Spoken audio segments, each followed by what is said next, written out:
Vamos a ver las características de las fuerzas. Vamos a suponer que tenemos una pelota en el suelo y que le aplicamos distintas fuerzas. Una, por ejemplo, que es esa, F1. Otra, por ejemplo, que es esa, F2. Y otra, por ejemplo, que es esa, F3. El efecto que va a producir cada una de estas fuerzas, como parece lógico, es distinto. Es decir, esta fuerza 1 va a hacer que la pelota se mueva hacia la derecha. Esta fuerza 2 va a hacer que la pelota se mueva hacia arriba y hacia la derecha. Y la fuerza 3 va a hacer que la pelota se mueva hacia la izquierda. Es decir, que las fuerzas no solo me vale con decir cuánto valen esas fuerzas, sino que tengo que decir hacia dónde van. Por ello, las fuerzas son vectores. Vectores. Un vector está definido por tres características. La primera es el módulo. El módulo me indica el cuánto, me dice la intensidad de la fuerza. Se mide en newtons en el sistema internacional la fuerza.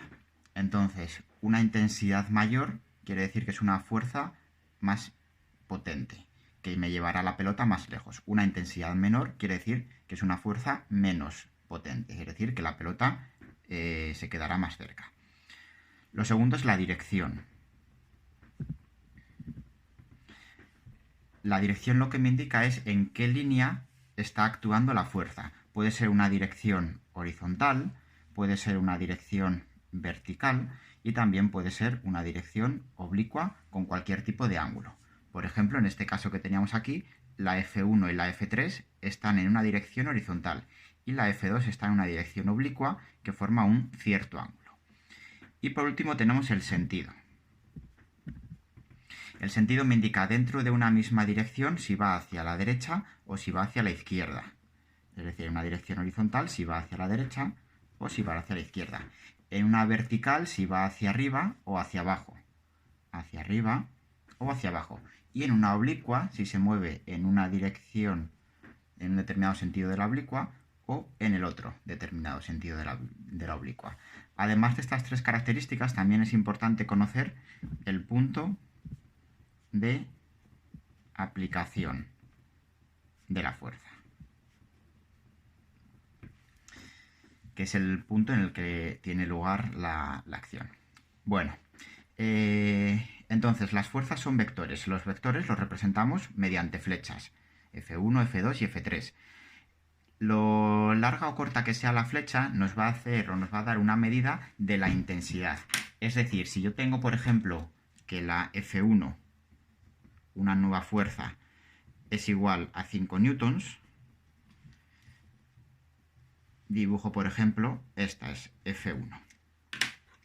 Y si tengo que F2 es igual a 8 newtons, va a tener que ser más larga. ¿De acuerdo? La longitud de la flecha hace referencia a la intensidad.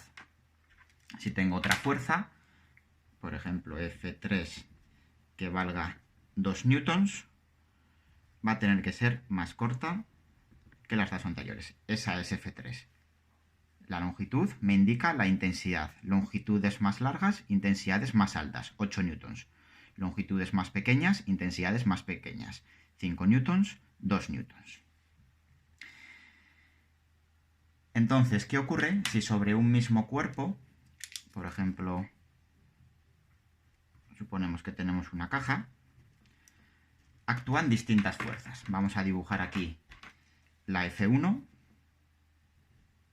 actúa ahí y va para allá. F1, os recuerdo, estamos trabajando con estas. F1 vale 5 newtons. Y luego también está actuando F2.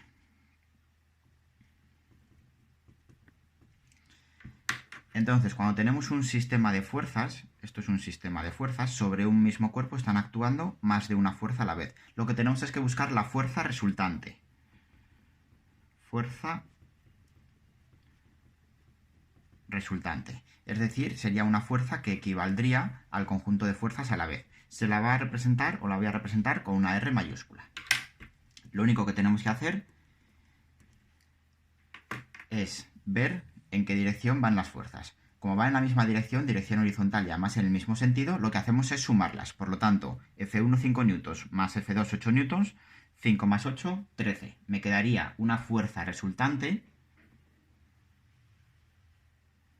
Bueno, ahí no me entra bien, debería ser un poco más larga, pero bueno, una fuerza resultante, R, que valdrá 13 newtons. Porque es la suma de 8 y de 5. Ahora vamos a suponer que tenemos también un cuerpo. Tenemos la F1 hacia aquí, hacia la derecha. Tenemos la F2 hacia la izquierda. Y tenemos también en este caso la F3 hacia la derecha. F1, F2 y F3. Aquí volvemos a tener un sistema de fuerzas. Sobre este cuerpo están actuando tres fuerzas, F1, F2 y F3. F1 y F3 van hacia la derecha y F2 va hacia la izquierda. Entonces, de nuevo, yo voy a tener que buscar la fuerza resultante. Dibujo otra vez el cuerpo sobre el que está actuando la fuerza. En este caso, hacia la derecha van F1 y F3, 5 más 2, 7. Y hacia la izquierda va F2, que vale 8. Por lo tanto, 8 hacia la izquierda, 7 hacia la derecha. Al final la fuerza resultante, esa de ahí, R, es igual a 1 newton. Y va dirigida hacia la izquierda. Recordad, porque hacia la izquierda tenía 8 en total, mientras que hacia la derecha solamente tenía 7.